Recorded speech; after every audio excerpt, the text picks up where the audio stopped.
Start start hello guys, আজকে আমরা পড়ব ফ্রিকশন।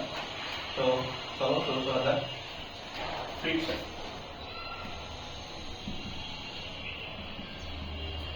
ফ্রিকশন বিষয়টা হচ্ছে আমাদের পদার্থবিজ্ঞান প্রথম পত্রের তৃতীয় অধ্যায় নিউটনিয়ান বলবিদ্যার একটা টপিক। তো প্রথমত ফ্রিকশন জিনিসটা কি? যখন কোনো বস্তু চলার সময় বাধাপ্রাপ্ত হয়, এই যে বাধাপ্রাপ্ত যে বলটা, এই বাধাপ্রাপ্ত বলটাকে সাধারণত আমরা ঘর্ষণ বল বলে থাকি। মূলত ঘর্ষণ বল সবসময় কাজ করে বস্তুর গতিপথের বিপরীত দিকে। বস্তুটা যেদিকে চলুক না কেন, যেদিকে বস্তুটা চলবে ঠিক তার বিপরীত দিকে ঘর্ষণ বল কাজ করে। সেটা ঢালু পথে হোক, সমান্তরাল পথে হোক, যে পথে হোক না কেন, বস্তু যেদিকে চলবে ফ্রিকশন কাজ করবে তার বিপরীত দিকে। সো এই ফ্রিকশন কয়েক ধরনের হয় পদার্থের উপর ভিত্তি করে। সাধারণত ফ্লুইডের ভিতর যে ফ্রিকশন হয় সেগুলোকে বলে প্রবাহী ফ্রিকশন। তো আপাতত আমরা কঠিন বস্তুর উপর যে ফ্রিকশন গুলো কাজ করে সেগুলো নিয়ে কথা বলবো।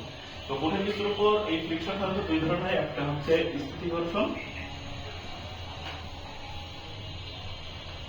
এবং দ্বিতীয়টা হচ্ছে গতীয় ঘর্ষণ।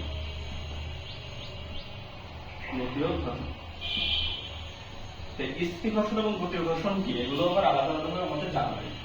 তো স্থিতি ঘর্ষণ হচ্ছে যখন কোনো বস্তু স্থির অবস্থায় আছে, এই স্থির অবস্থায় থাকাকালে একে গতিশীল করার আগ পর্যন্ত গতিশীল অবস্থা না থাকে।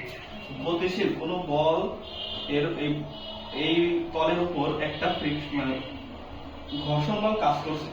তো এই ঘর্ষণ বলের বিপরীতে যতটুকু বল দিলে বস্তুটিকে গতিশীল হওয়ার উপক্রম হবে তাকে আমরা বলি স্থিতি ঘর্ষণ। সেটাকে কি বলি? স্থিতি ঘর্ষণ।